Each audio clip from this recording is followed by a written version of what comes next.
with change management implementations. I know that the previous session was very interesting that you all talked about outcome-based educations, mapping with the MEP. So now outcome-based education, we can again this gives me an easy platform to refer from how OBE can be one of the changes, or maybe some institutions are already doing it. Now I'm going to continue with where I left yesterday. We have given a small problem which are very much similar to what every one of us going to face. Maybe some of you would have participated actively in the discussion, or some of you at least seen the case. So what is it actually expecting? So now yesterday the problem I have given, and then a few of you have given an excellent view how to go about implementing the change and addressing some of the critical challenges I've listed out. For example, talking about how do you get the acceptance, how do you address the challenge of documentations, record keeping, resistance to change, and all that. There are very interesting insights given by the participants. So now I'm just trying to map how the thought process of faculty members are actually relating with what people in the change management, the scholars who have actually worked on the change management and providing inputs for the organizations.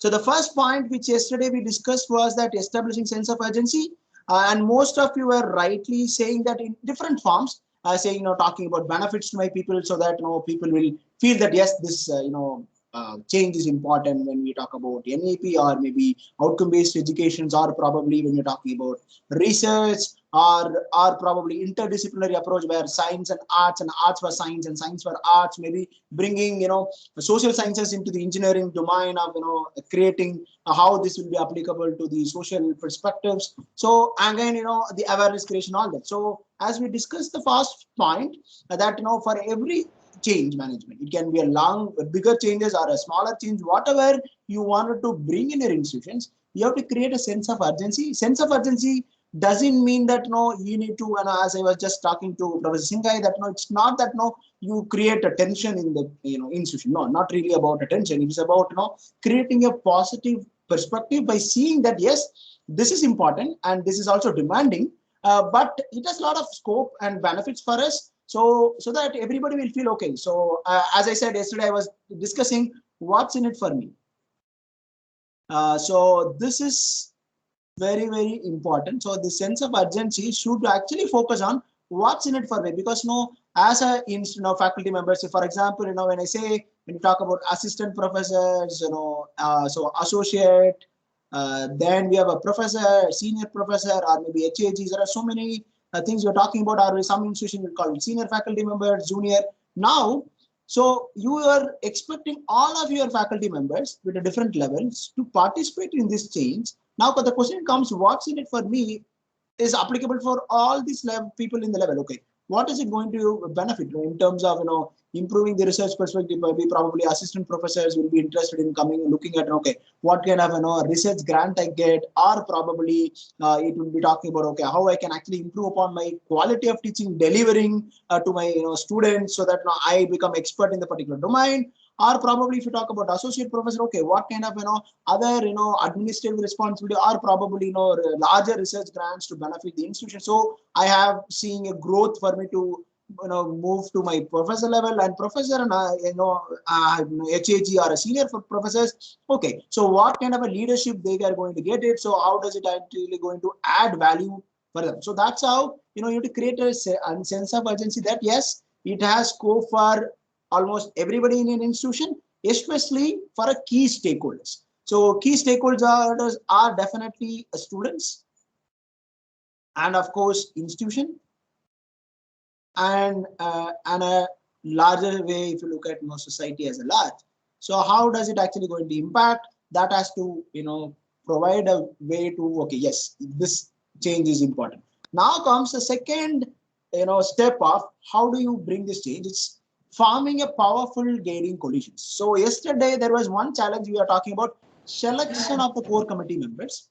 So when we're talking about forming a powerful guiding coalition, what they're actually talking about, when you actually form a core committee or a member who's going to drive this change, so you should be very cautious or careful in choosing those members, because I want to have a person who have a power. Yesterday, many of you are actually talking about the senior faculty, senior members should be part of it in the core committee members. So that was very interesting. If you look at how do you drive it, when I have a person who have more acceptance among the all levels of my faculty members, or maybe at the non-teaching and teaching faculty members. So when you're actually boarding that person into the committee of this change, whatever the change we are proposing for, then it will be easy for you to drive this change, because this person who has acceptance are having a power, who can actually simply get the acceptance of the people, or maybe able to make people to implement this change. So that is an insight for you when you wanted to form a committee. Be careful in choosing your members. Yes, you will need a member who will be really actively doing things, and who will have a different perspective. And of course, you should have a person who have a power to lead the change effort. Who can actually easily attract people, or maybe accept whatever the suggestions are coming out, or maybe some implementations you are asking, that has to be accepted by the faculty members. So you need a person who have a power. So probably here you will have some challenge. Okay, so one is about, see, we have power in terms of position and in terms of personal power. This you will see in any institution, right? The positional power, probably we're referring to a principal, or probably we are talking about a head of the department, right? Or sometime we will talk about a dean, or maybe a director, right? These are all positional power. Okay, so they will have a say. Sometimes what will happen in the positional power? So the clever institution has to have two of these members, positional power and personal power. Let me complete this positional power. See, the positional power, what will happen? Whether you like it or not, if something comes from the boss, meaning the director or a dean or a principal and HOD, we are invariably have to obey or do it. Now comes a personal power. Personal powers are the one who are inspirational person, right? So now we will, if you just reflect back to your own institutions, in every institution, definitely there will be a person who is so inspirational, not necessarily a HOD, not necessarily a dean. If a person happen to be an HOD and dean, it's well and good. Your one member will serve the purpose. But you will also have a person who is very inspirational, who has proven with, maybe most liked by the students, or probably with other faculty members, because of the way the person carries himself, or do work, or introduce new courses, support any activities which is happening in institutions. So these two people, a person with a positional power and a person with a personal power, if can be boarded in the core committee, that will add or provide more mileage for you to bring the change. Okay, so this will actually know why, because it will encourage the group to work together as a team, and then you will be able to drive it. Okay, so any inputs here beyond what I was saying, or you have any questions in this place? So we're talking about a selection of members or a core committee. Any challenges, or maybe if you have any different perspectives? Okay, so there are no other perspectives, or probably if you have any questions here, I'll take it. Otherwise, I'll move forward. Okay. Okay. Now, once you are talking about creating an urgency, meaning that feeling the need, and then now you are forming a committee which is creating a coalition, meaning that I'm trying to board people who are going to be influential in my institution, so that I can actually implement this change. Now comes creating a vision. That's very, very important and a critical activity in any change management. It can be a small change or a larger change, as I was talking about. So creating a vision is important for the change. Okay, so because why? This vision will help to direct the change. Okay, so what we are actually going to look at, okay, maybe I'm going to do a roadmap. I'm saying a roadmap. Okay, this is my start point, and this is after 1 year, and I'm going to see this as a developmental phase. I'm just seeing, okay, my vision will be telling me, okay, what I will be after 2 years, what I will be after 4 years, what I will be after 5 years. This will actually tell me, yes, there is a growth. Okay, and growth and development.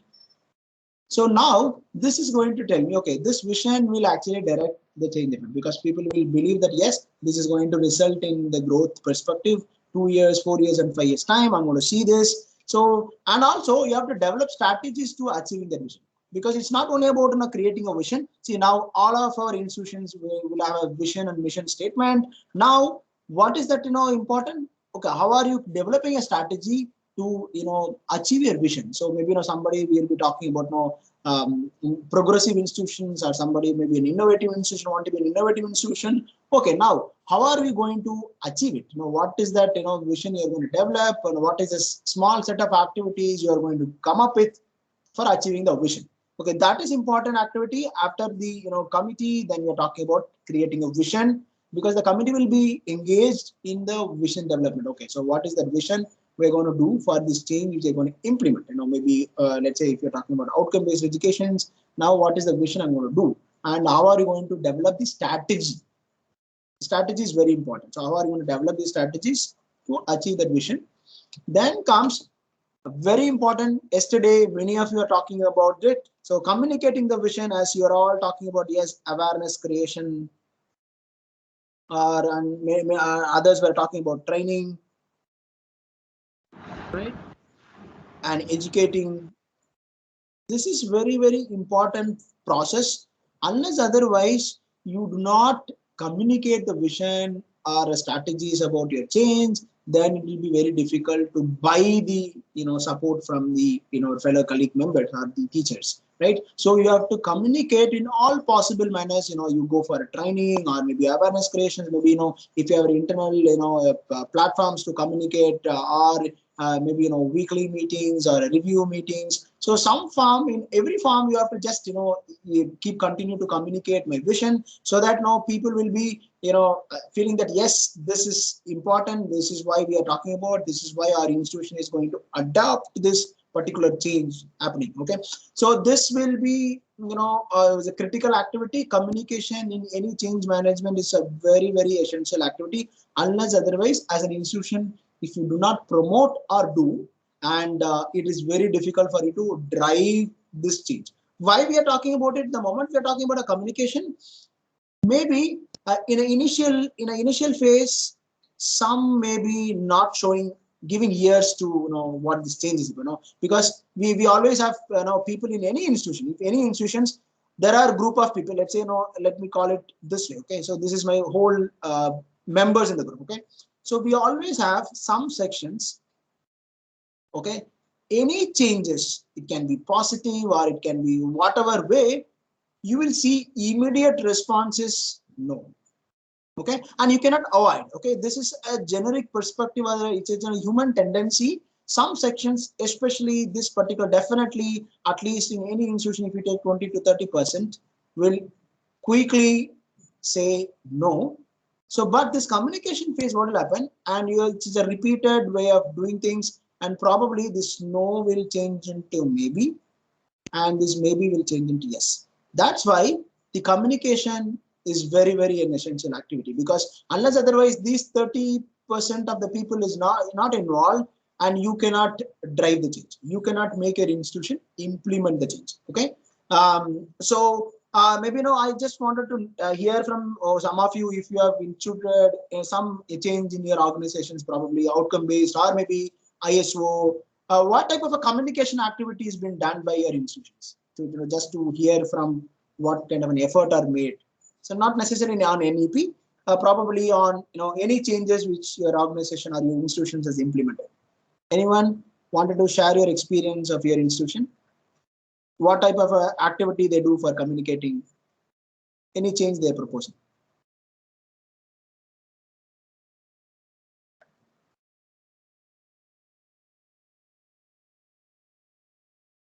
Sir, can you please repeat it again? I was not able to follow it. Okay. So I'll repeat. So now, why my question is, so your institutions probably would have introduced some change, maybe some development activities, developmental changes, or going for accreditations, or probably introducing new programs. So now, how this communications activities been done by your institutions? What type of way they have done this object of communicating the vision to the your fellow faculty members?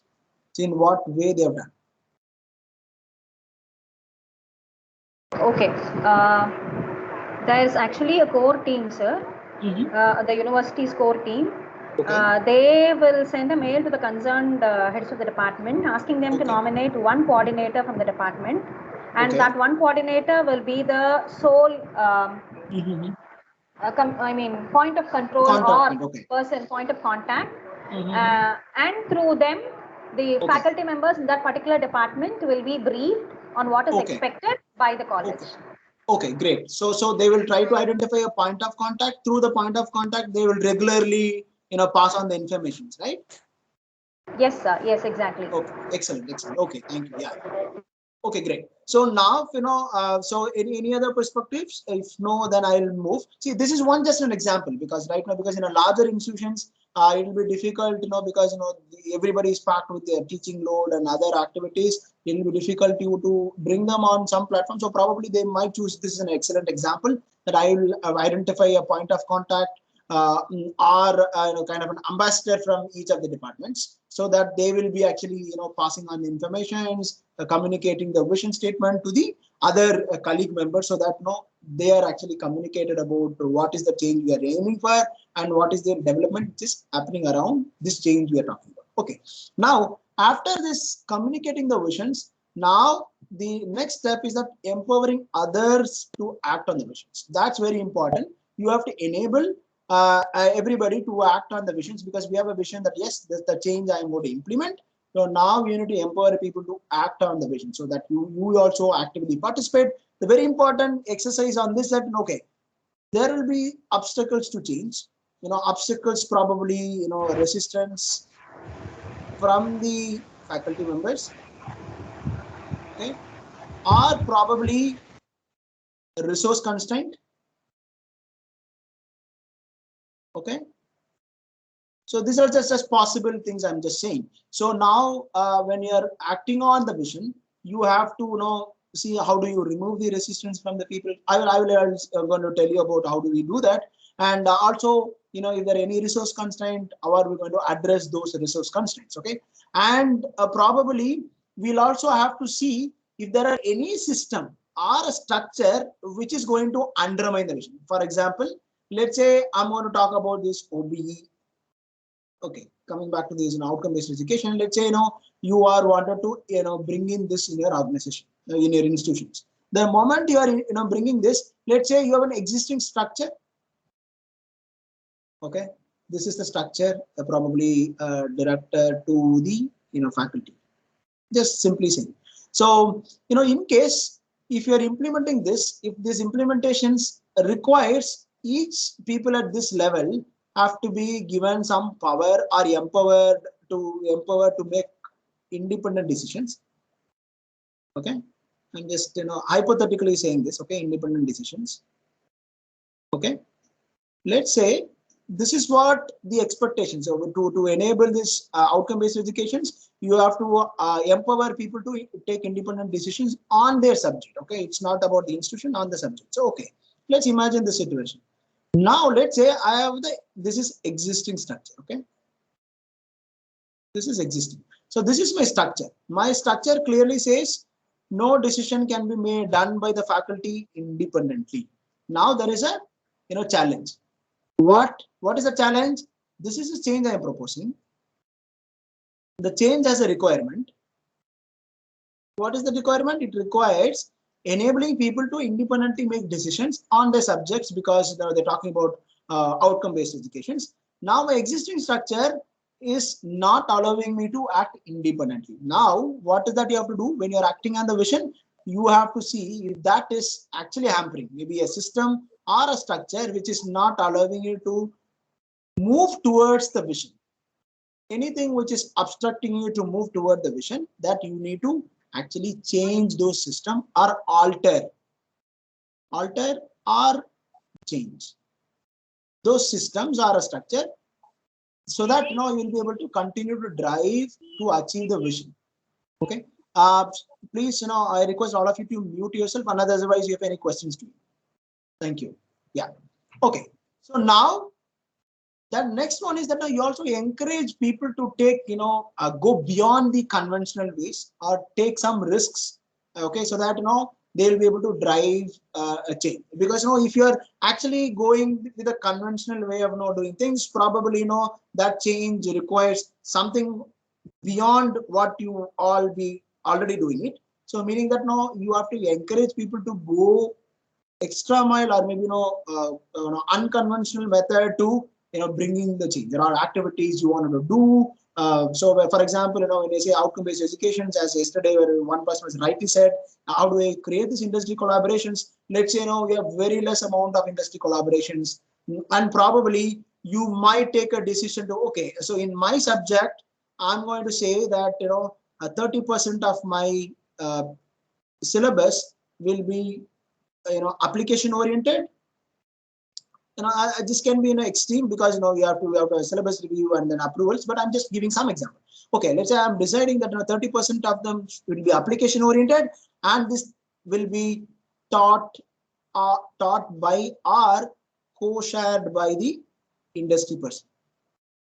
Okay, so this can be an example that okay, so I'm just going against my conventional way of I deliver everything 100% of it, rather than doing it. Say I'm looking at industry collaborations in a long-term way. So I might introduce a concept of 30% of my subject is absolutely on application orientations. The application orientation, I'm going to bring in somebody from an industry or who's going to co-share my course, that particular 30%, so that I'm able to connect with an industry, and that will benefit me in multiple ways. So this is a way that we are talking about. Go from a non-conventional ideas of act on this vision. Okay, then comes planning for and creating a short-term. This is very interesting one. When you are talking about change, what is that planning for and creating a short-term?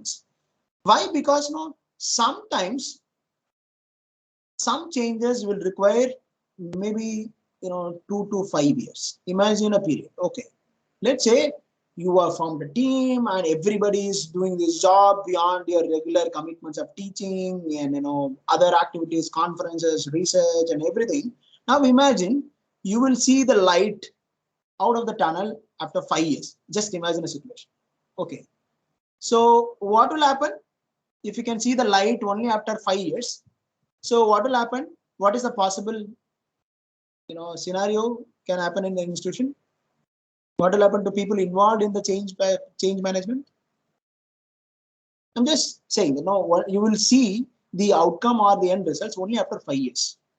What is the consequence? Any outcome of it?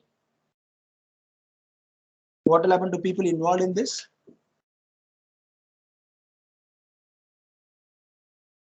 Anyone?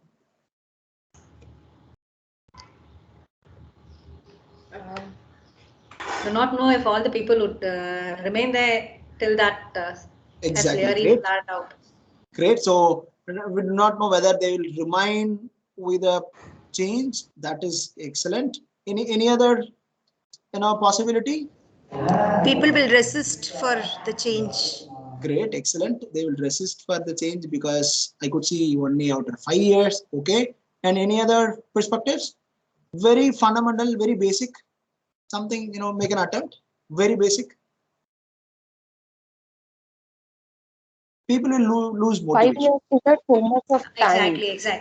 Exactly. Right? So what will happen? I will lose motivation. See, come on, I'm doing this, day in and day out, or maybe beyond my hours. I have to work on this, but I could see only after 5 years. So what will happen now? Everybody will, demotivated. Their morale will come down. This is, additional headache on me. Right? Why I have to do?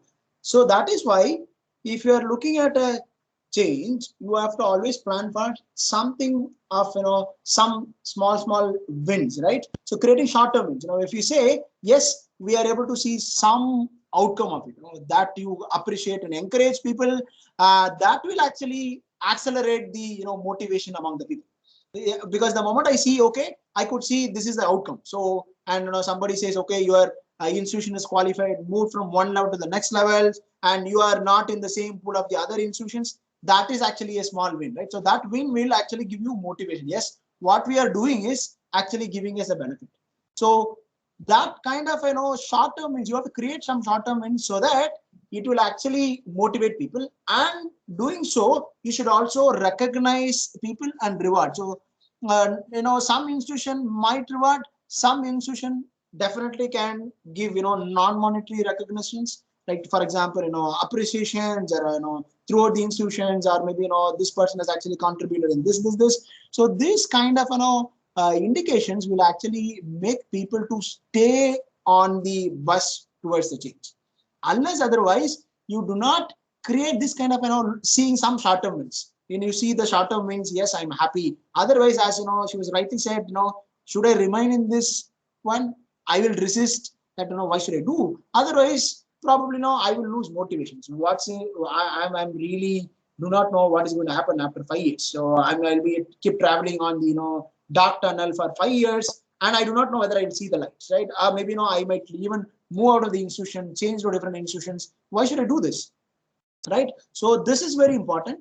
When you make a change plan, you see short-term wins, and you encourage people, reward people, recognize people who's involved. Now, when you're talking about employees, we're talking about faculty members who are involved have to be appreciated definitely, and they have to be rewarded. I think one of the teams yesterday, they were talking about very interesting perspective. I think people in the room one, when I was happened to be in the room one, so they were actually discussing about associating some portion of their increment, maybe some weightages to the increment, mapping with the kind of contributions they make towards the change.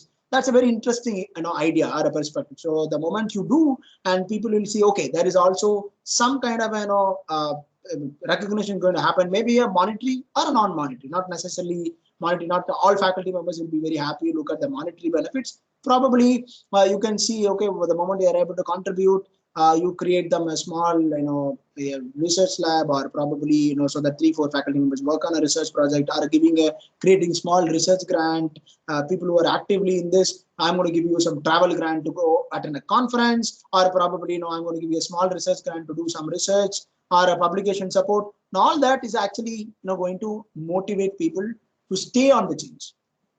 Okay. Then the next one is about consolidating whatever the changes are happening, and say yes, we are able to show progress, keep progressing, that we are going to move towards the larger change. Okay, so you have to always feel that yes, some changes are keep happening, and we are trying to consolidate those improvements, and then we are trying to drive towards it, right?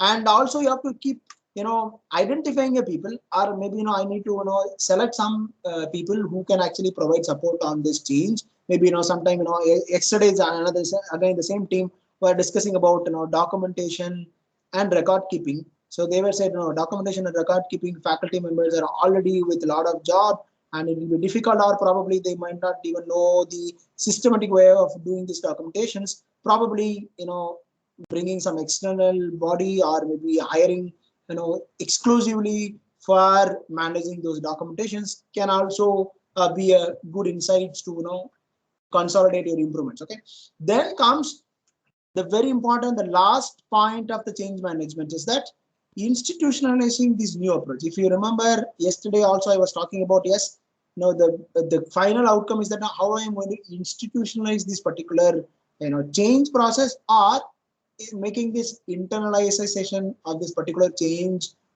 in my institutions. That is very important. Okay, so now you need to understand how do you do it.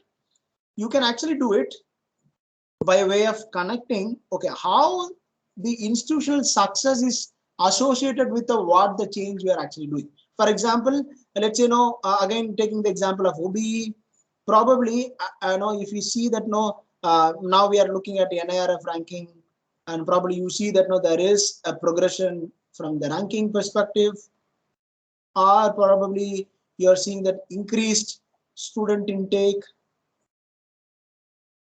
right? Or probably increased placement,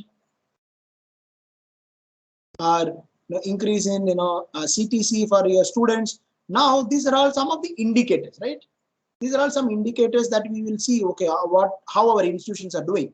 So now if we can actually associate that, yes, because we are able to implement this is actually this improvement of ranking, by in NIRF, or probably student intake is increasing, placement is increasing, or the CTC paid is increasing, or maybe number of publications are increasing.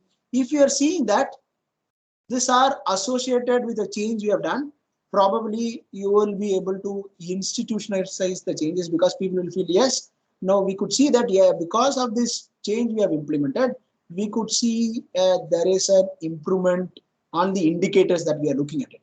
Okay, so that will actually help you to institutionalize some of these changes in an institution, so that people will also accept, yes, it is actually helping my institution to grow. I could see that, yes, there is a outcome. So as you say, yesterday we were talking about what is the outcome of the change which I'm going to do, right? So now that will actually help you to institutionalize these changes. So these are the 8-step process. I'll share this with all of you. We are not done, so we are going to do something more on beyond what will happen if if you do not follow these steps. So if you look at the steps, this may look very generic, but if you look at how you draw this generic application to your institutional changes, what you're looking at, probably a small change, or probably you want to do, going for a larger change, like, maybe, coming up with a new programs, or coming up with a hybrid programs, or probably you are aiming to become a, higher education institute in the particular region in next 5 years. If you're aiming to become that, probably you have to, follow each of these steps. Okay. So if you have any questions here on these steps, I'll take it up, or maybe a different perspectives. Otherwise, I'll move forward. Any questions? Any clarifications required? Okay, so I believe that everybody is traveling with me. So okay, now I'm going to talk about some of the a different perspective. What will happen if the steps are not followed? So now people will have a question: is that kind of imposed on us that we should follow these steps? And if you have a question, see, for example, though we are talking about 8 steps, some institutions may be clubbing 2-3 steps together. Maybe they're already doing it in a club-based manner. But now through this sessions, or maybe these interactions, we are coming to know that, yes, this is what we are actually aiming at doing it. Now I'm going to discuss about what will happen, what will be the downfall if you do not follow these steps. Again, I'm iterating the fact that maybe your institutions doing it some steps together, that is fine, well and good, you can continue to do so, but we are going to see what is going to happen if you do not follow or carry out these steps. Okay, now we're going to go with the same 8 steps. I'm going to discuss about what are the implications if you do not do so. Okay, the first one we talked about creating urgency. If you do not establish this urgency or a sense of need among the people, what will happen?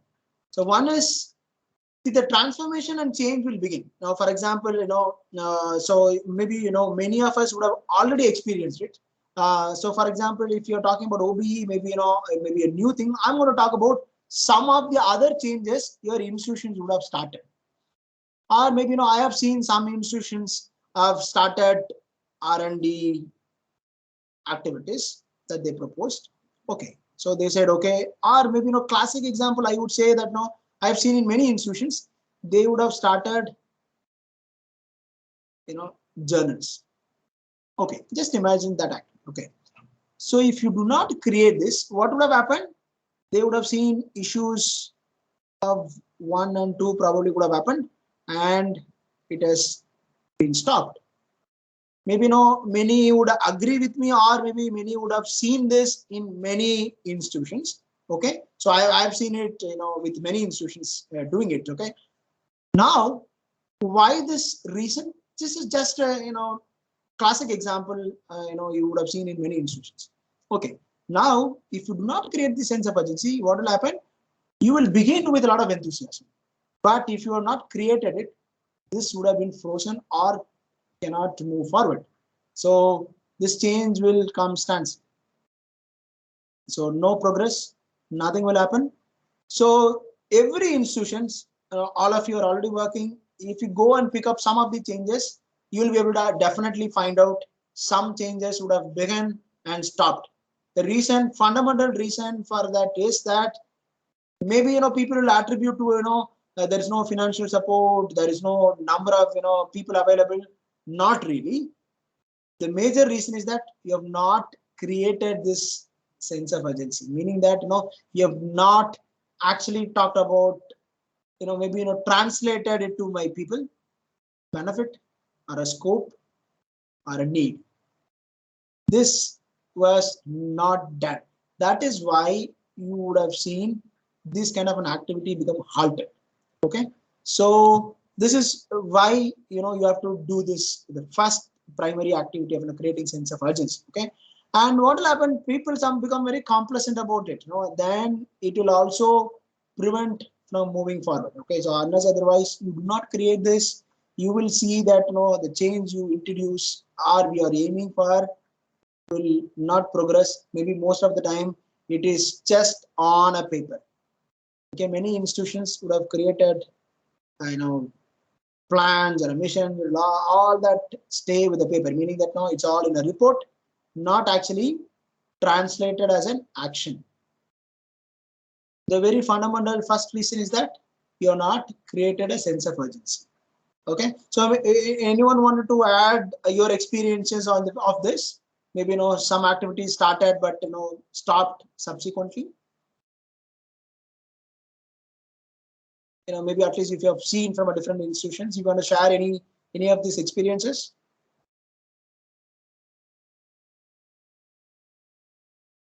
Anyone in the right now we are having this NBA which is yet to come. We actually thought it would be there around in the month of April, but it's, as you said, you prepared everything and it was delayed. Okay. We are expecting now in the second week of September, hopefully keeping our fingers crossed. So we have done a lot of work for that and it is stagnated. Yeah, great. Okay, thank you for that. Okay, so thank you for that. Okay, so great. Now you keep seeing, if you just relate this perspective, maybe you'll be able to reflect back.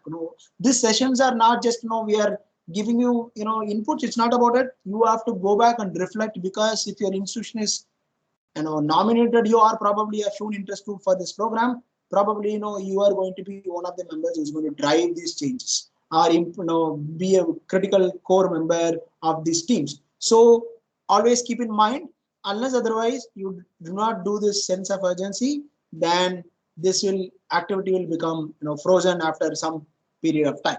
Okay, then comes not creating a powerful coalitions. That is the second point we discussed, the steps to be followed.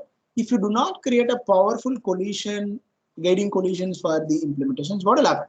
So because when only very few people, or maybe, as I said, the positional power and personal power, people who are so influential is not part of it, the core committee, or probably, some people who are really active in doing this, but not part of it. What will happen eventually? So you will see that there is some change, and after some period of time, there is no progression. People will, they feel like yes, which is not being supported by people, and their efforts are all lost because nobody is supporting. So if you do not actually board critical members in a change management team, or the any change we are going to form a core committee members, then eventually what will happen? You don't get the support after some period. Same as the case what I was talking about the first point. After some period, you don't get the support. So it is very, very important. You should always make sure that your head and influential people, head and influential persons are always on the board. So because why? They will be able to simply drive this change, maybe by force or maybe by inspirations, can in any form. So they will be able to do it. So if you do not create it, you will fail it. Okay, then comes the third one, establishing a vision. Right now, if you're lacking a vision, so what will happen? Without a clear vision, your whole effort will become difficult of going forward, right? So you should have a clear vision of, okay, what you wanted to see yourself from the scratch. This is where I'm going to start, and you will be seeing that, yes, this is what I'm going to see in several years, and this is what my larger goal. So if you are not creating this kind of a vision and mission activities, then probably this will be difficult. You will be traveling up to this place, and then you never know which side to go. You will be thinking, okay, should I go this direction or this direction or this direction? Then you will be lost. So no clear direction will come if you do not have a vision. So lacking a vision will have a problem. Now then, very important thing comes here is that under communicating the vision. So unless otherwise, if you're not communicating the vision, then as I was saying, it is one of the critical activity. People will not understand the need. To make them understand the need, you have to definitely communicate it. Okay, to understand, you need to communicate and create awareness, or probably train people. These are all very, very essential and a basic activity if you wanted to drive the change. Okay, so these are the consequences if you do not do so. Then comes, we are talking about removing the obstacles. As I said, now you have to see that what are the obstacles. If you do not remove those obstacles, so what will happen? You will not grow. You might be thinking that we are progressing, but you are not removing. Then you will not be able to do it.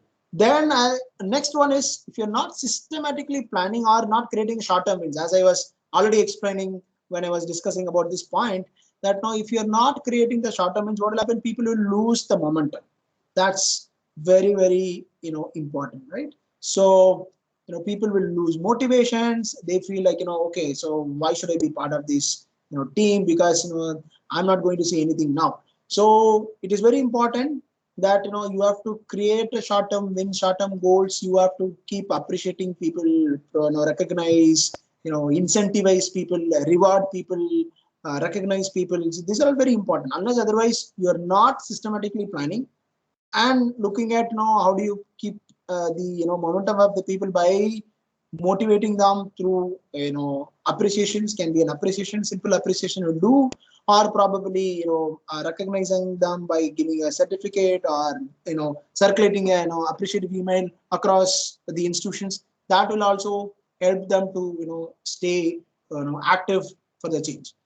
Then another thing is sometime people will declare the victory soon. So what will happen?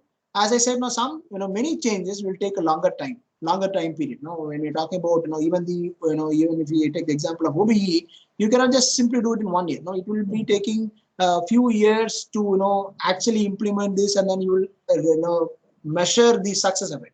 Sometimes people will imagine, okay, I have planned for activity 1, 2, 3, and you would have done this activity. Probably you would assume that yes, we have completed it. Unless otherwise, you measure and make it sustainable.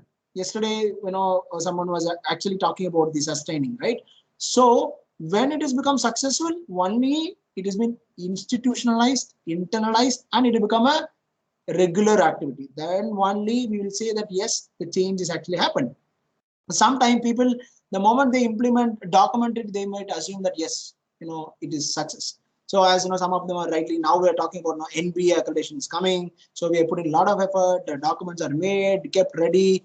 We are assuming that yes, everything in shape, and I think we are going to get this through. Probably sometimes people, after the documentation itself, if you celebrate, then you are at a loss. So it's just an example I'm just saying. So you have to hold till the time you pass through. Maybe some observations will come. They will say, okay, you work on those observations, resubmit the report, or probably show some improvement on this. We're going to give you 6 months time, or probably 1 year time, or probably very small issues. Just you can address it and then send us that the report is sufficient for us. So that's an example I'm just saying. So do not celebrate the victory soon. You need to see that might take some more time to do it. And a very important thing is not anchoring the changes in the institute's culture. So institute culture, I'm talking about how are you going to institutionalize this change, internalize this change. Unless otherwise, if you are not going to make these changes, being part of your institution, being part of your organizational culture, or being part of your organizational system, then this is very, very difficult for you to carry the change or look at the outcome. So these are the consequences, or maybe the downside of downfall of if you do not follow the steps. So most often what will happen in education institutions, if you look at corporate organizations, so corporate organizations have a lot of resources in terms of financial resources, or maybe creating systems or other things, because they are very critical about profit and other things. But what will happen in most often in our institutions, education institutions, so if you look at the outcome in terms of measurable outcome, we have a lot of challenge, because vice versa the corporate are able to see the profit, right, or the revenue. So but just simply by those indicators they will be able to see. But for us, sometimes the I would say intangible benefits are more when we do this kind of bring in larger changes in institutions. So what this is also some of the consequences that now how are we going to observe this intangible benefits we are actually creating? Maybe you are impacting the lives of the student, right? So the life of the student, and student feels that yes, they have developed their capacity and they become more employable. At least employable you will be able to see with your placement record. But if you see they have actually built their capacity and capability, probably that's you are not able to measure. This kind of an intangible benefits are not observable outcomes, are sometimes most devastating for many institutions, because they feel like we have put a lot of effort, but we are not able to see the outcome. So that is where now you as an organizations, to institutionalize part of the culture, you have to see, okay, how are you going to observe this tangible and intangible outcomes, right? So how are you going to observe it? Because observe and report it means, report I mean that share it with the stakeholders. Okay, that's very important for you to get the support of all the stakeholders for it. Okay, so now any thoughts on what are these intangible in your institutions, are probably tangible benefits and intangible benefits? Anybody wanted to take some input from your own institutions? What are the intangible outcomes you will do from your institution because of your activities in your institutions? What are the intangible outcomes in your institutions that we are generating?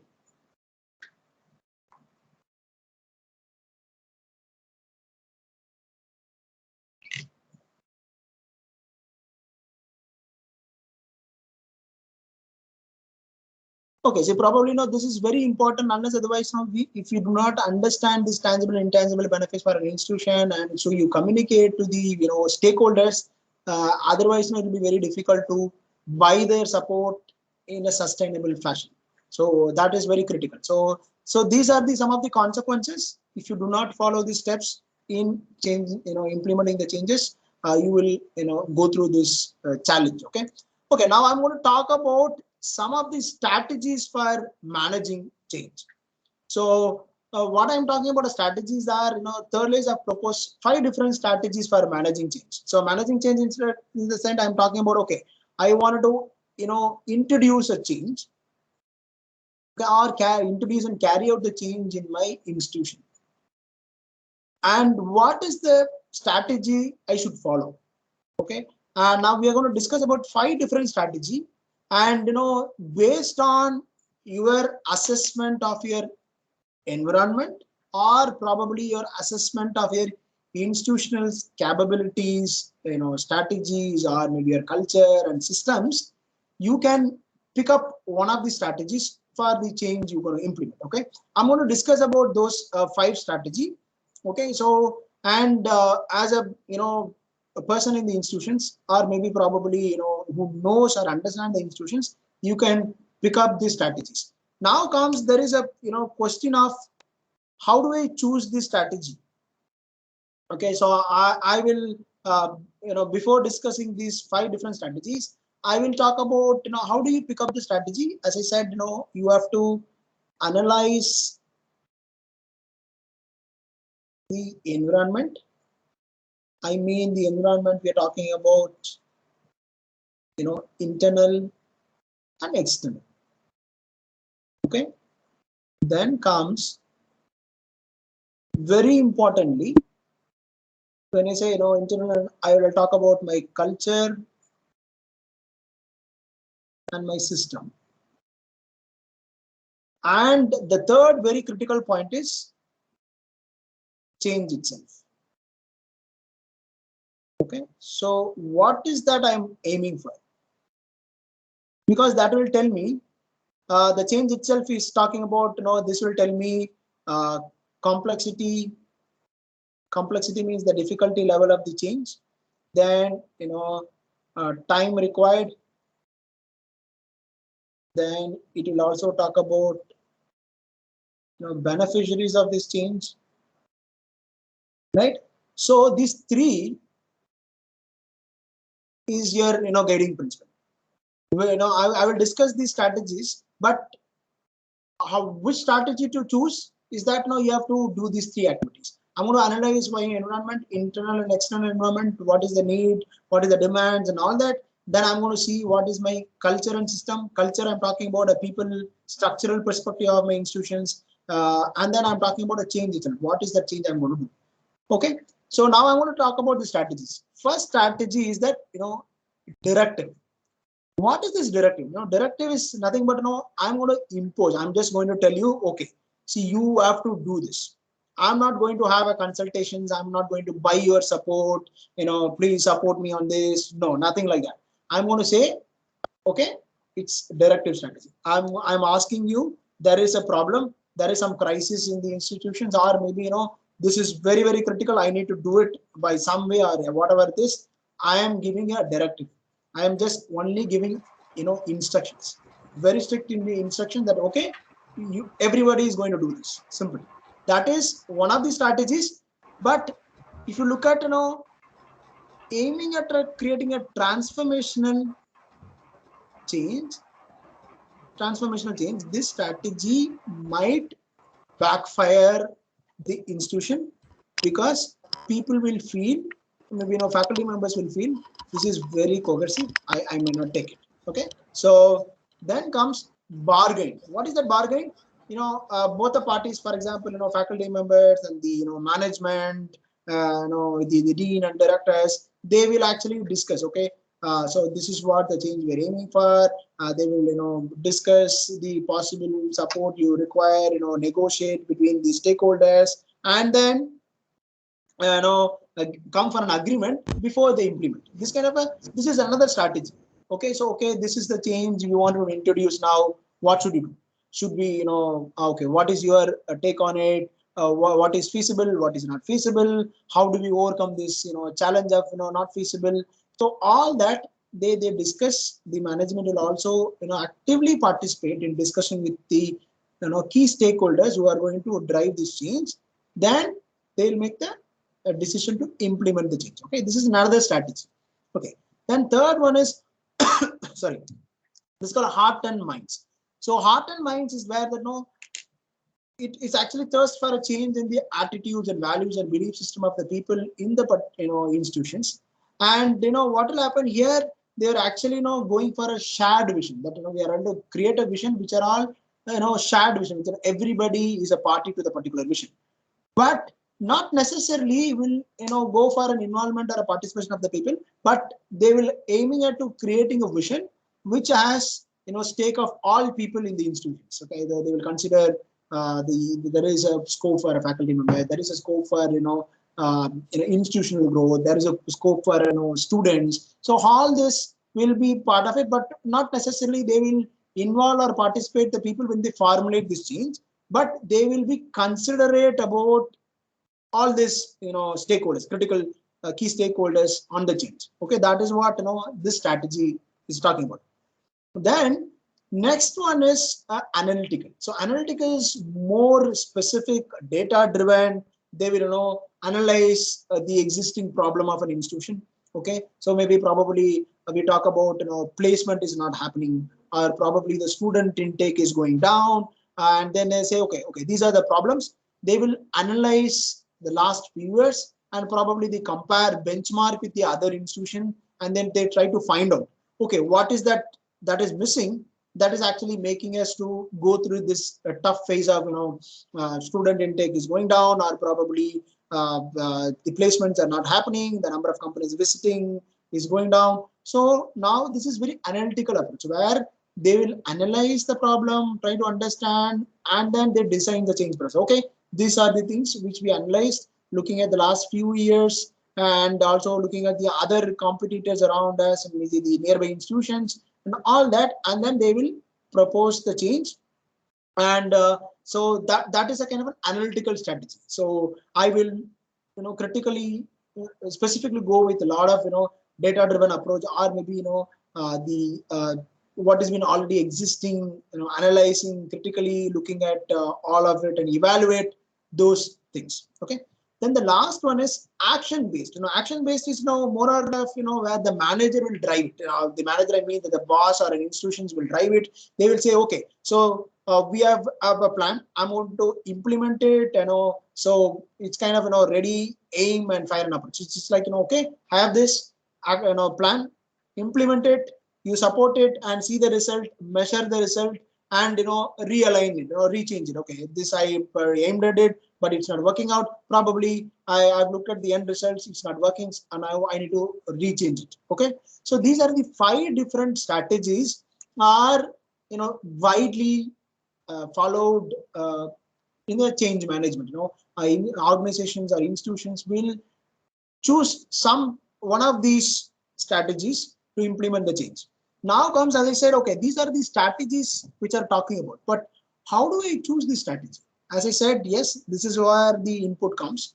I need to understand what the change I'm talking about. Another is about analyzing my existing situations and what I'm aiming for. That will actually drive which strategy I should follow. Okay. Any questions here? If you want any clarifications.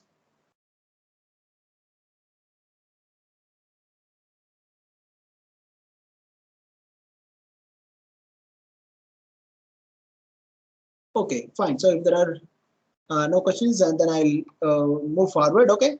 So the next question comes here: how do I manage this change effectively? So when I'm talking about implementing anything in an institution, how I'm going to do it? There are questions again. Do you actually understand the forces that are making these changes necessary? Which I'm talking about. We are going to discuss about Lewis force field theory, which I'm going to discuss in subsequent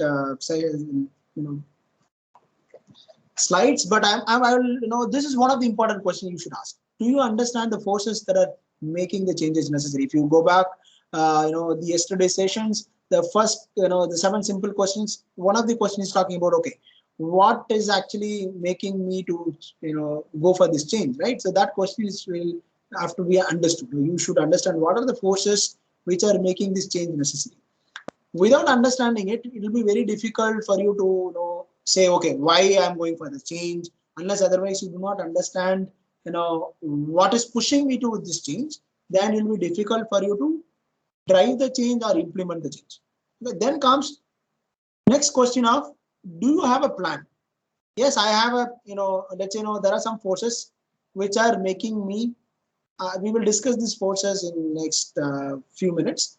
Okay, let's say these are the forces which are making me to go for, okay, outcome-based education. Let's say, keeping this as an example.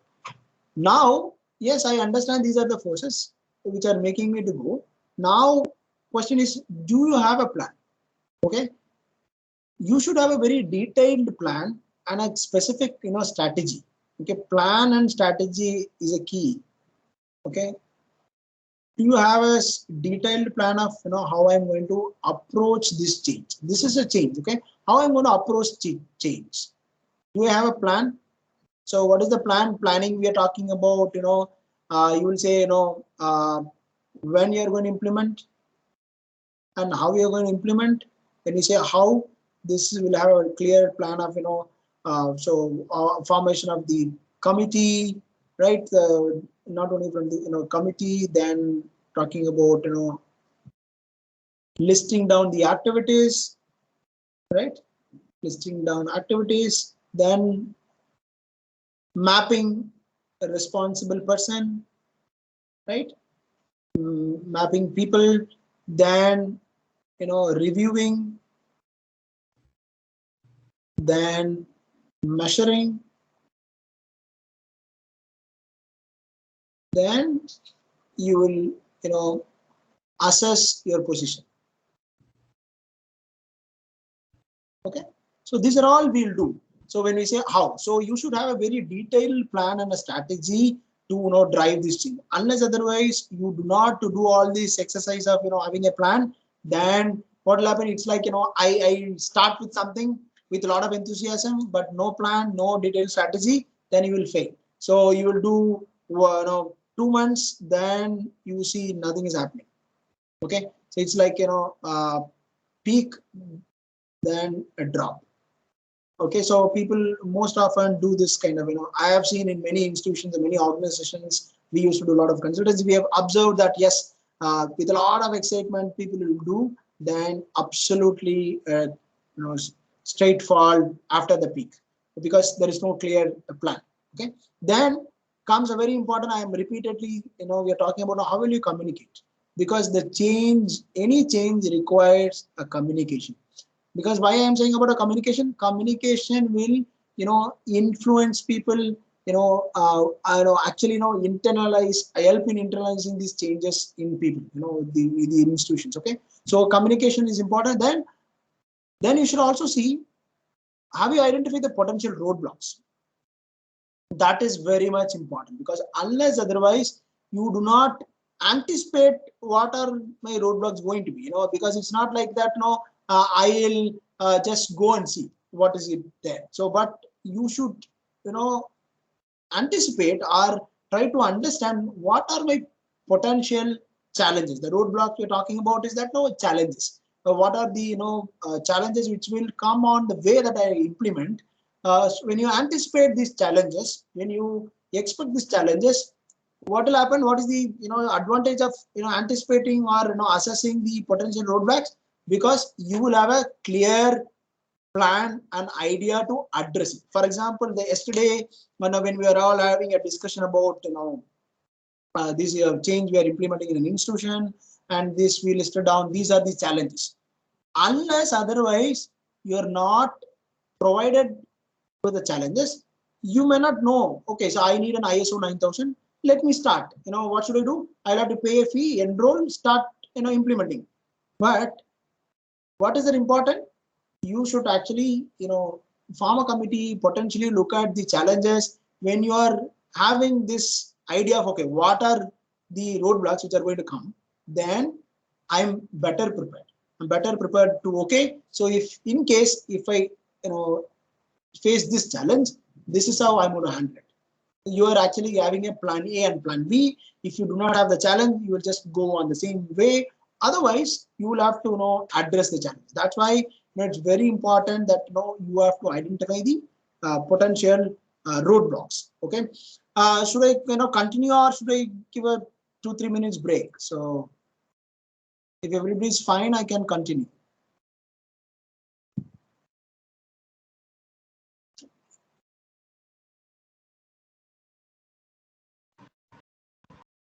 Sir, you may continue, sir. Yeah, great. Okay, thank you. Okay, now I'm going to go to the next perspective of give me a second. I'm going to share this screen.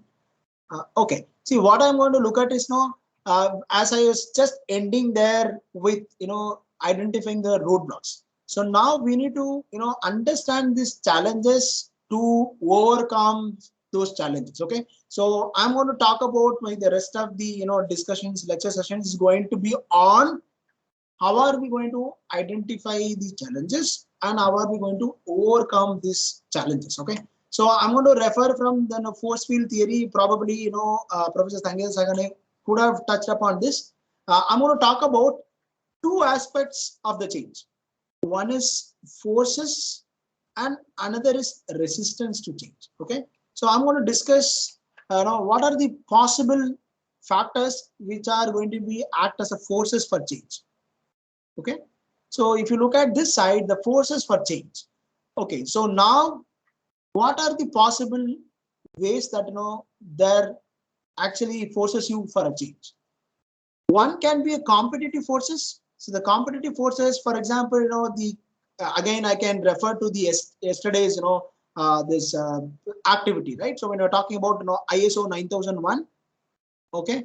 So for this particular Visvesvaraya College of Engineering, I talked about in the small case. If you look at if you understand the particular short case, this says what is the force for the change in this particular institution. If you read between the lines on the case, this is actually a competitive force. What that case was actually saying? Yes, this institution has celebrated Diamond Jubilee, and it is always most sought institution by the best ranked students. But over the period, they found that many institutions are actually improving their quality by going for accreditations and all that.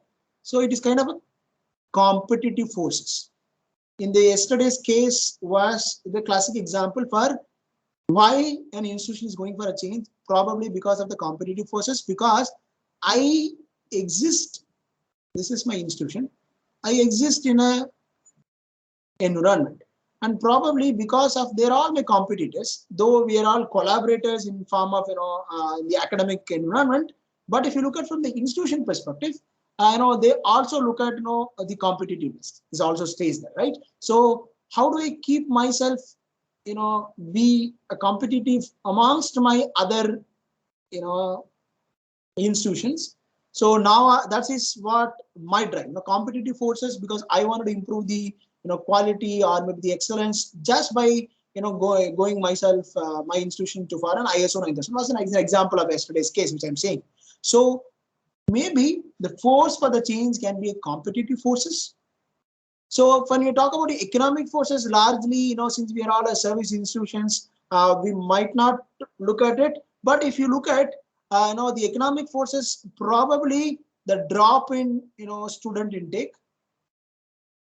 Okay, the drop in student intake probably have a pinch on the, financial sustainability of an institution. That will also force you to go for bringing in change, maybe, application-oriented courses, to introduce application-oriented courses, or maybe now, for example, last few years we are all looking at data analytics becoming a buzzword among the industries. So probably now institutions are focusing to offer courses on analytics-oriented courses. So why that can also have an economic forces on me? Probably because of those reasons, I might go for a change.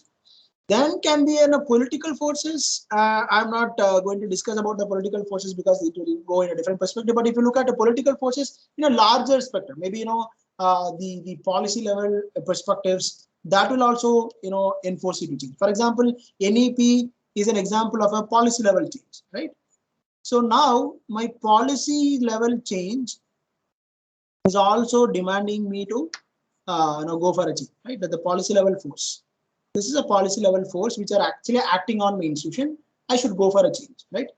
Then if you look at other forces, probably demographic forces, meaning the social force and ethical force. If you look at the where you operate or the region you operate, okay, that will also determine what type of change you are aiming for. For example, let's imagine an institution, institution X, okay, so located in a industrial zone. Okay, so this industrial zone is largely, let's say, manufacturing. I'm just hypothetically creating a situation. Okay, so manufacturing activities, the primary activity. Imagine that there are more than 100 companies in this industrial zone. Okay, and you are one of the technical institution. You're a technical institution here. Okay. And because of the other advantages, if you look at most of the companies here will approach you for supply of the labor force. So labor force, I mean that no, this student, trained student. Just imagine in these situations, you are having a manufacturing, this zone has been created and it has become, let's say 5 years, every organization is really active now. Imagine your institution is there for several years. Probably you had many programs which are not focusing on the manufacturing driven.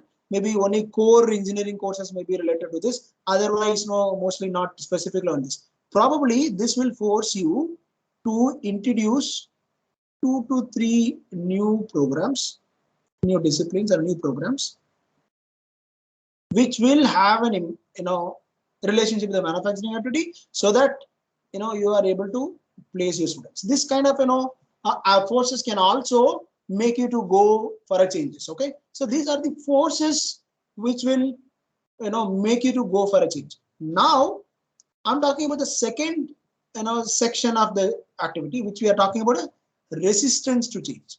Okay, so when we talk about this resistance, this we always see that this comes mostly from internal environment. Okay, so the internal environment here, I mean that institution. Okay, that's nothing but an institution. Okay, now what level this resistance can come? We have divided into multiple levels. Let's say organizational level. Organizational level means institutional level resistance. Probably your structure might restrict. I was explaining earlier that right, the OBE requires independent structure, or probably your structure is so rigid it do not allow people to take independent decisions. Just recollect that example. Okay, maybe a structure of your institutions probably restricting you to implement this particular change, or probably culture of your institution. Okay, or maybe the strategy of your institution. This organization level factors can also be a resistance to change. Okay, so anybody have any questions to me? Okay, fine, good.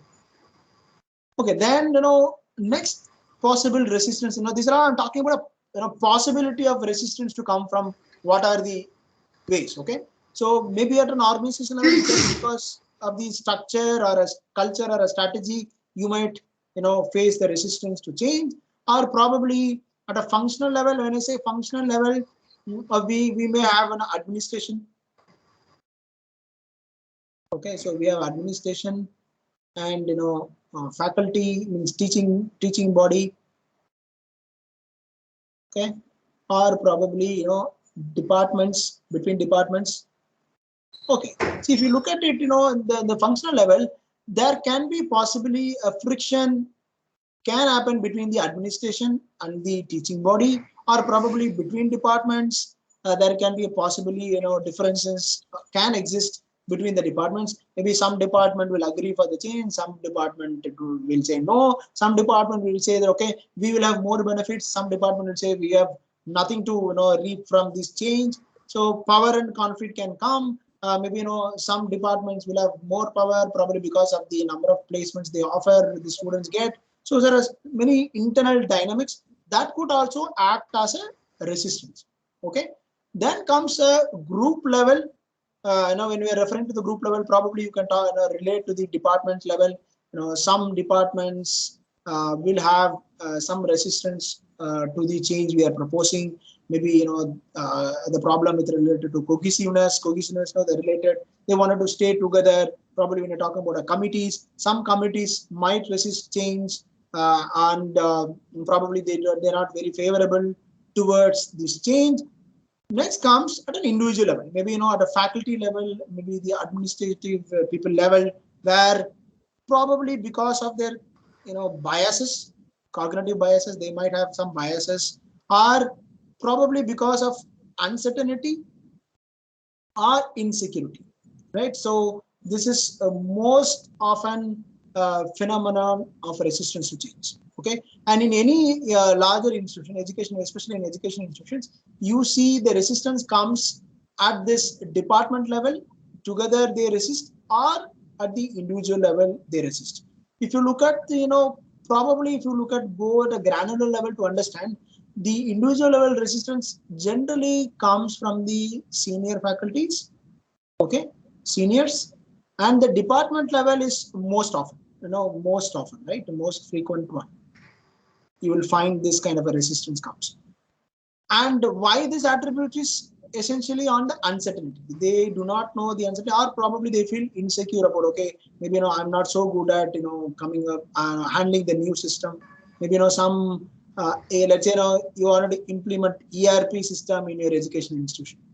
Or maybe, some, software process, SAP process for your management of attendance, or, your documentation, your evaluation, your assessment, student assessment, and all that. Just imagine if you want to introduce these changes in your institutions, probably this, because of the insecurity feeling of whether I will be able to handle it or not, whether am I having a technical competence to do it or not.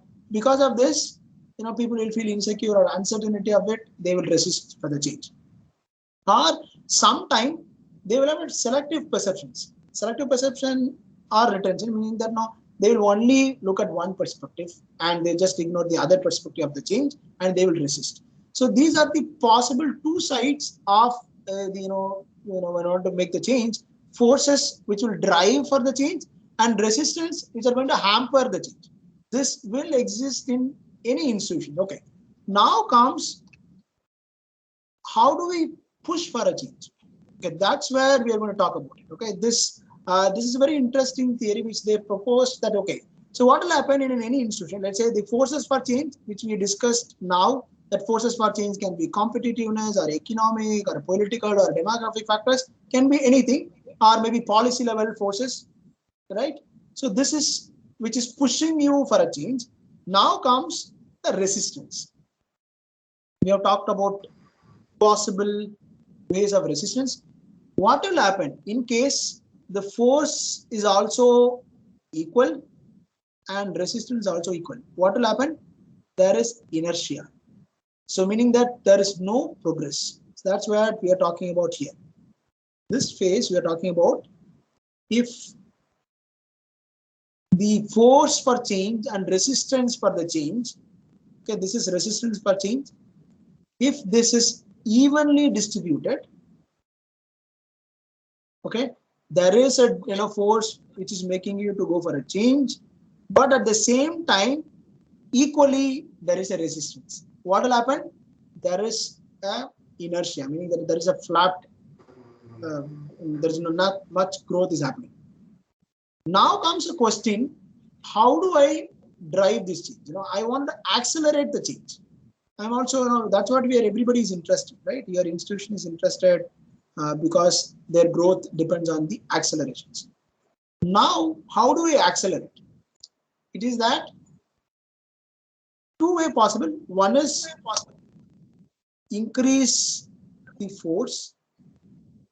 Increase the force is that the extent of it, meaning that the heat of creating sense of how this force is very important, and then reduce or bring down the resistance. Okay, so when you bring down the resistance, and automatically if you are pushing the forces, then you will be able to drive the change. So you'll be able to see there is a acceleration and there is a progression of change. Okay, so this is one of the applications of this force field theory, which says, okay, as an institutions, you will definitely know what is the force which are actually going for a change, and you also know what are the resistance. As I said, resistance will come at all levels. So the very fundamental thing is you as an institution and you as a member of the institution should know where you can expect a resistance. What are the possible areas where the resistance can come?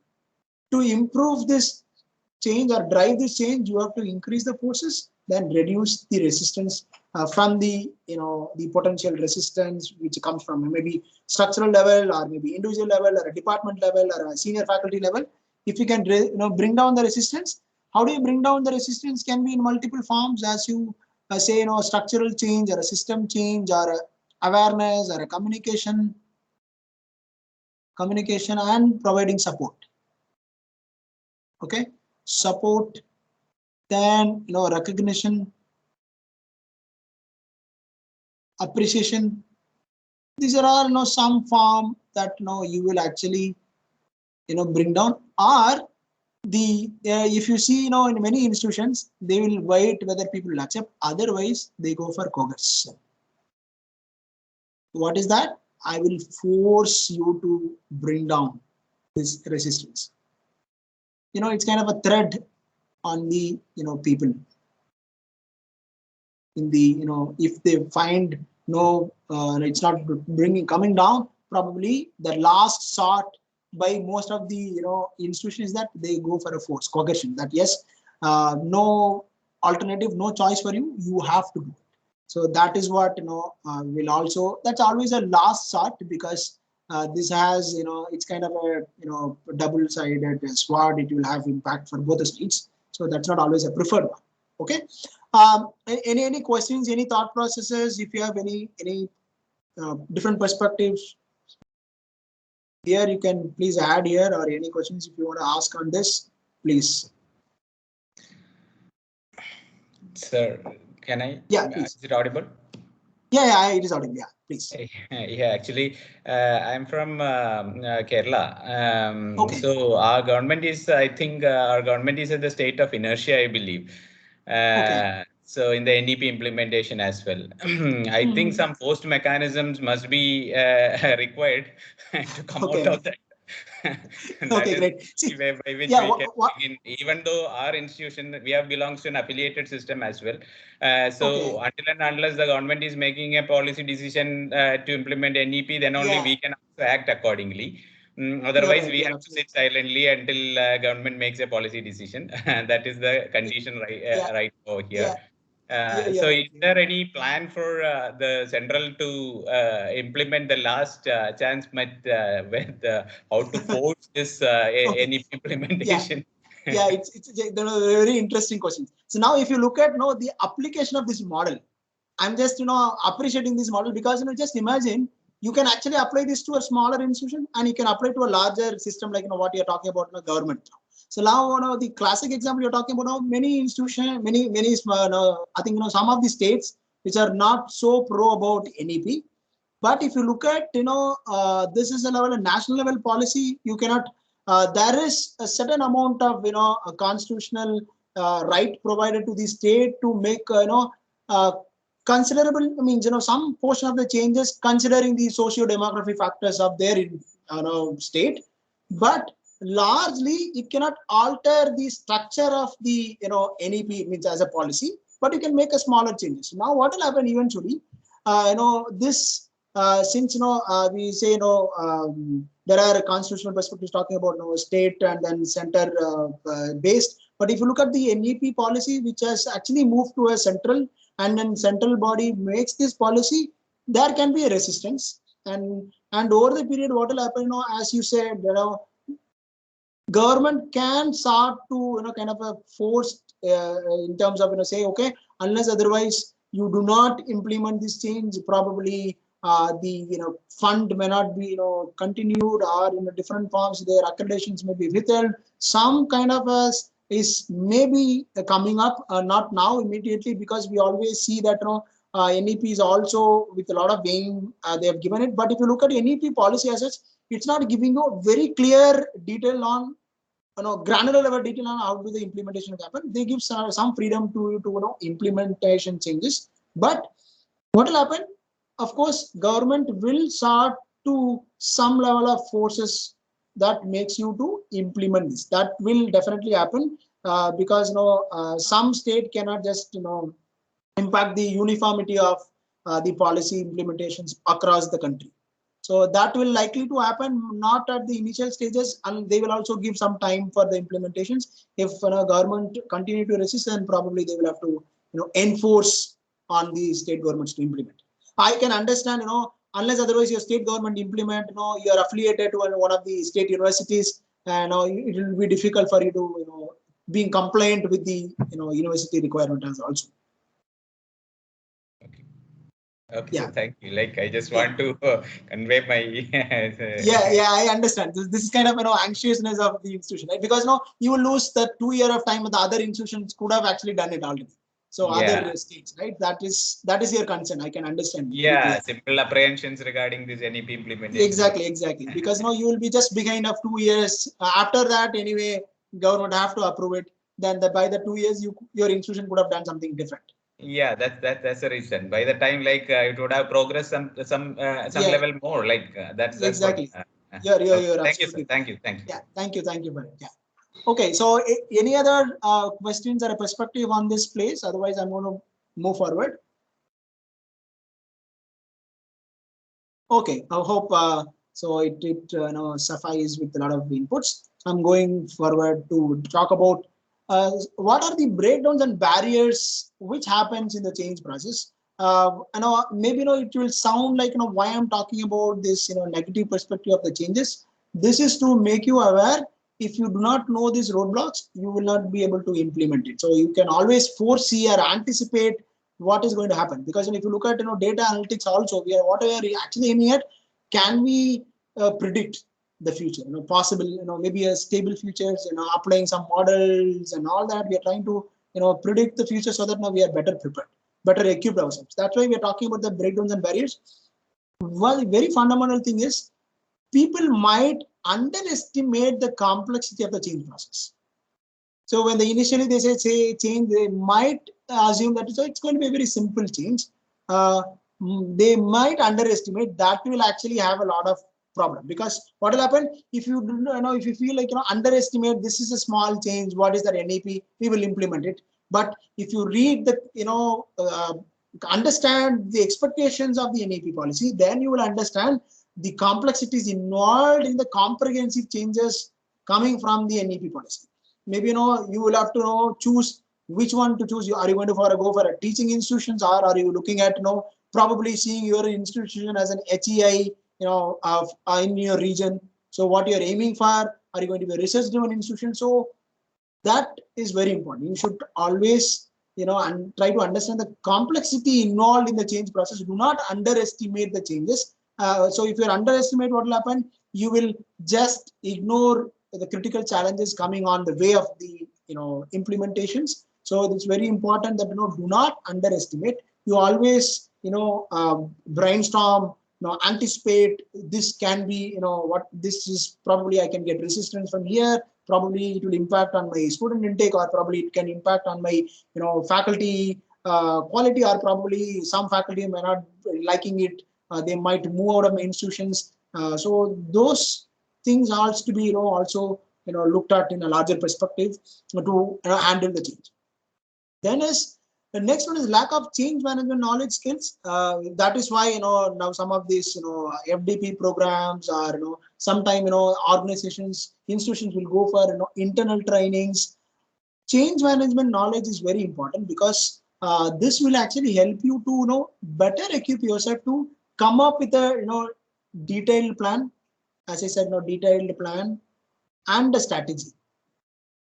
So this will actually help you to this kind of activities of attending FDPs, or probably a training programs, or maybe some other workshops. That will actually help you to improve the knowledge on change management. How do we address it? Probably you are doing many such changes in your institutions, but if you are able to develop your more understanding on how do I approach a change, what are the models are available, which model I can actually use it for my organizational change, that will actually help you to better anticipate the challenges and address the challenges. Okay, so sometimes this is another barrier. Many institutions, they lack the change management. Probably some of your leaders might lack this change management knowledge, but imagine they do not have an idea about a fair idea about how to approach the change, but they are being in a driver's seat. Just imagine a person who's driving the bus do not have the license to drive. So that kind of a visualization you can relate. So probably this is important. People might have lack of knowledge.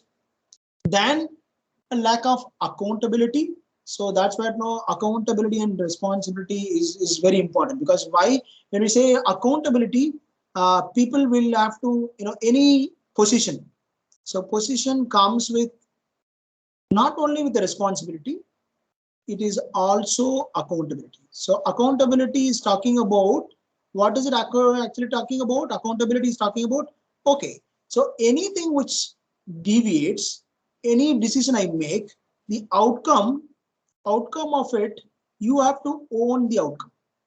It can be positive, it can be negative, it can be, impactful, sometimes not. So the lack of accountability is also, some of the barriers in the change management process. People have to feel accountable for whatever being, responsibly provided to them, or whatever the, deliverable expected out of them. Okay. So next one is change management resistance and time pressure, probably because of, this change you are giving, shorter time period. For example, maybe one of you are talking about, NBA accreditation is happening, and let's say, the communication has come long ago, but your management just said in 1 month ago, okay, you prepare all the documents. Probably that time pressures might also, become a barrier for the change process. So you should also, think about the resource availability, and this will actually have, a bigger impact on the change process. Okay. Then change structures. Sometime, the structure will have to be, at least some flexibility. Okay.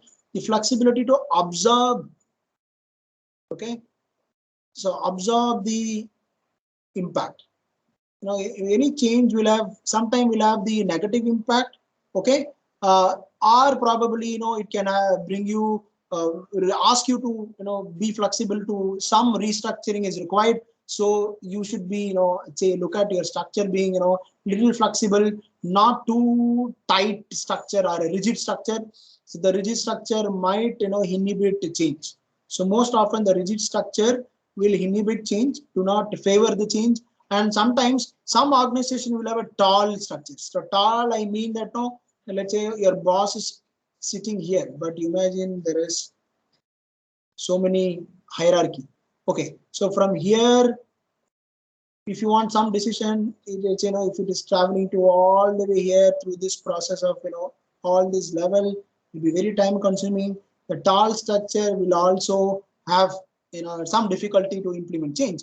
If you can, bring in some flat structure, like, quickly get the input from the management, or maybe your, principal or the dean or a director, so that you can quickly respond to these changes. So structures can also be a barrier. Then assuming it will be easy. So if you refer to the first point, underestimating the complexity, and here there is a lot of, commonality or the overlap. Maybe people will feel that, it is easy implementations, we can simply do it. This is what we are aiming for. Maybe, let's say, going back to the same OBE. Okay, so this is what we designed, and I attended a workshop. I attended a FDP program. It said, this is what our OBE is. So I might assume that it's easy to implement, but probably the moment you start to implement, then you will actually, feel the heat of it. It's not that easy as you assume. So do not always assume it's going to be easy, but you should have a confidence. I'm not saying that you be afraid about the change, but the caution is that do not assume that it is going to be easy, but you have the confidence to address the change. But you should see that yes, it is going to be a lot of activities, or a lot of things are going to be involved in bringing the change. Okay.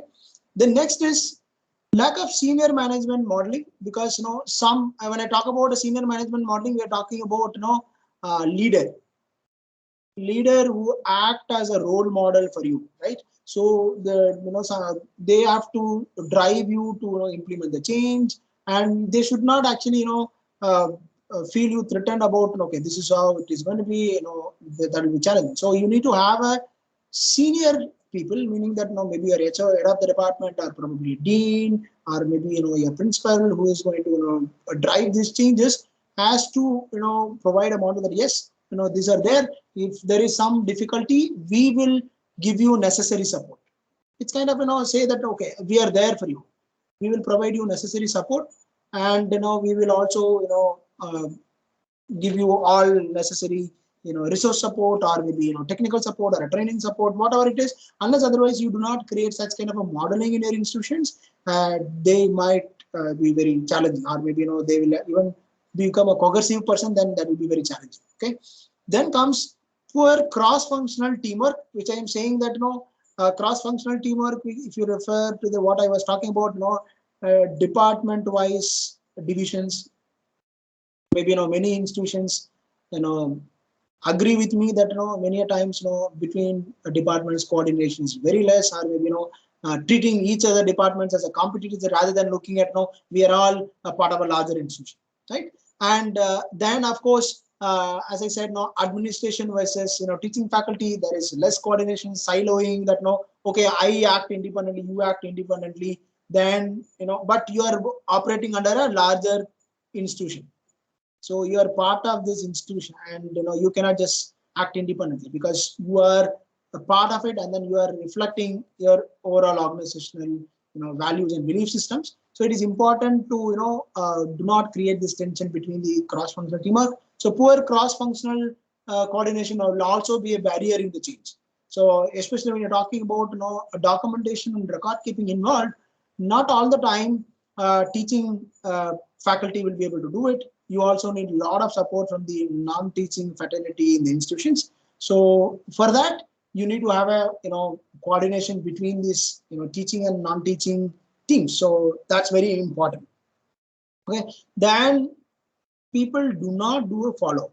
Okay, so we have planned for an activity, we implemented an activity, and you should always have a follow-up to see, okay, what is it happening to the change? So are we adhering to the timelines? Are we making a progress? Are we making a positive progress on the change we are aiming for? If you do not do a follow-up, that is going to act as a critical barrier or a breakdown in a change process. Okay, any questions? Okay, fine. So now, having discussed about the barriers, I'm going to talk about, this is going to be the last slide which I'm going to discuss, because I said that I will end by 12:45, take 5 minutes questions, because you have the validity at 1:30. So keeping that time in the mind, so I'm just wrapping up on this. Okay, now having discussed about all these resistance, yes, there are going to be resistance, and people are going to not happy about the change. We will have a difficulty from support from structural perspective, or maybe financial perspective, resource perspective. Yes, it is all there. What should I do now? How do I overcome this resistance? Okay, so there are 6 crucial techniques which we are going to discuss about overcoming this resistance. First is widespread education and improving the communications. This is if you look at all change management models, whatever the scholars were discussing, they are critical about this communication. So you should have to educate the all stakeholders and then people in all levels of your institutions. It is very important activity because this will give them more clarity and a clear picture. Okay, this is what we are aiming for, and this is what it is going to provide us the outcome. Okay, so for that you have to go for widespread education and improving the communication. Then facilitate the participation in involvement, because it is very much important that you engage people. Okay, so this is very important. Why we have to engage people? The moment you engage people, they are automatically feeling that they are part of this exercise. Okay, when you feel part of this exercise, what will happen? You will own the change. This is kind of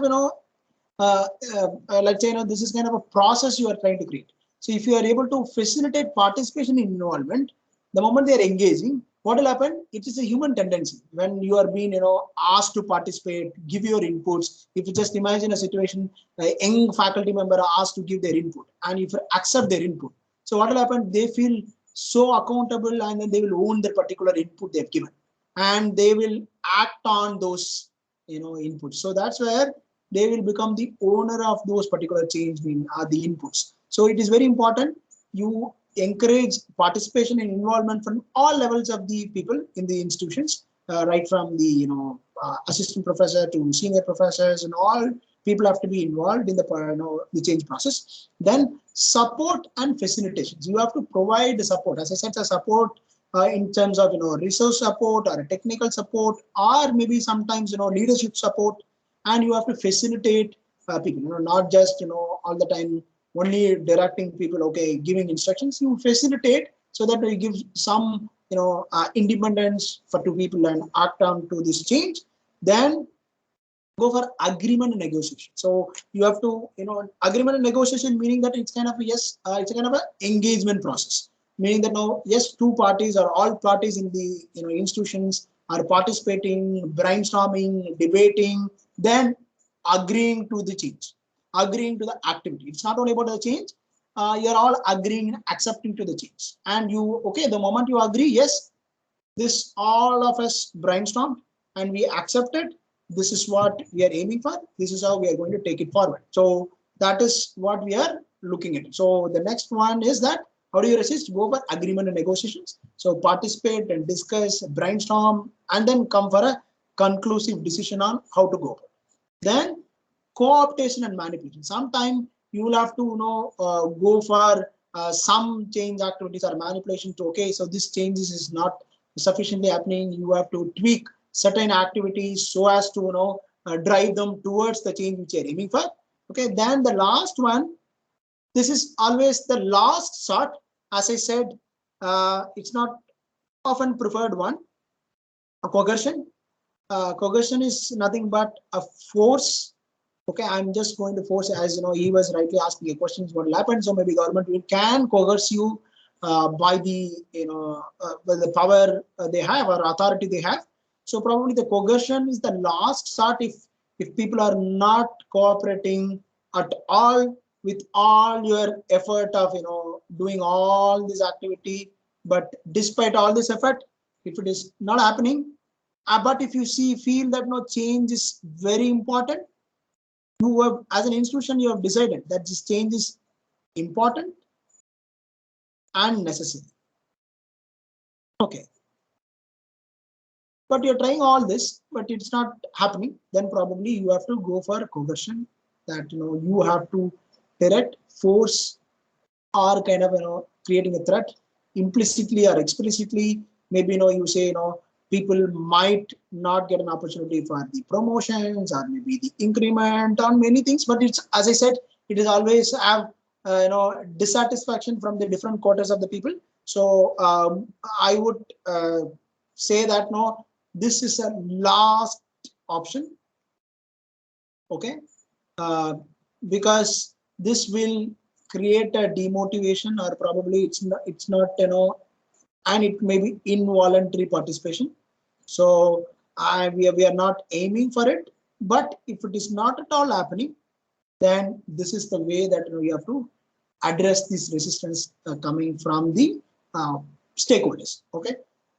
So with this, I'm concluding my sessions. I will be happy to take some questions if anybody have anything. So I've discussed it in detail. So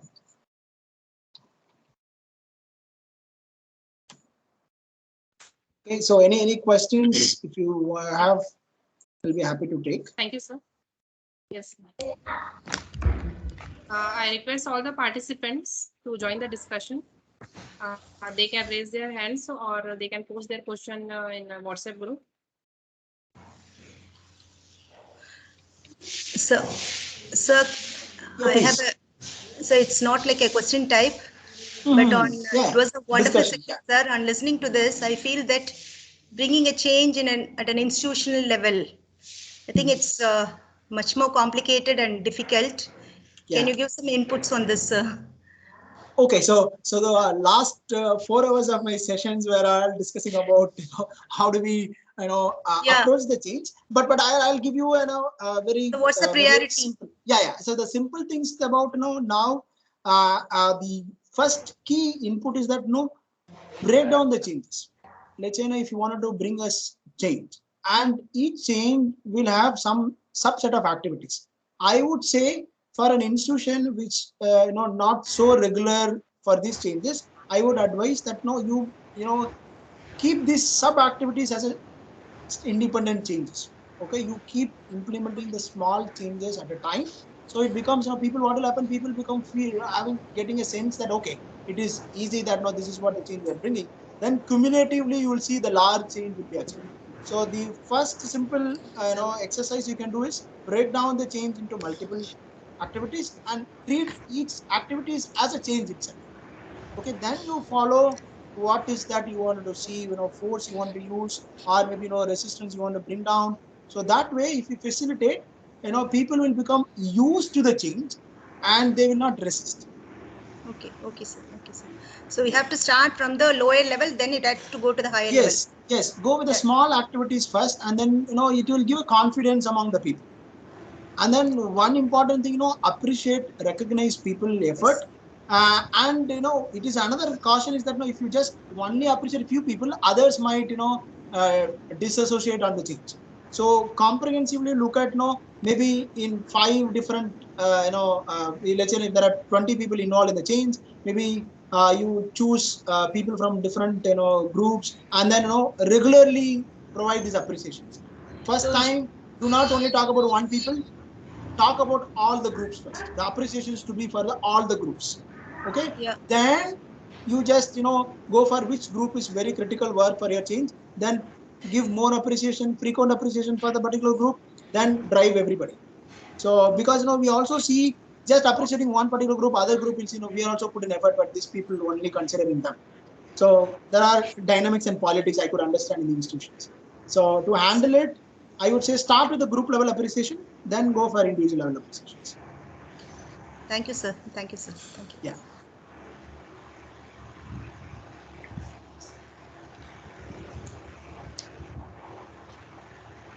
Okay, so any other questions?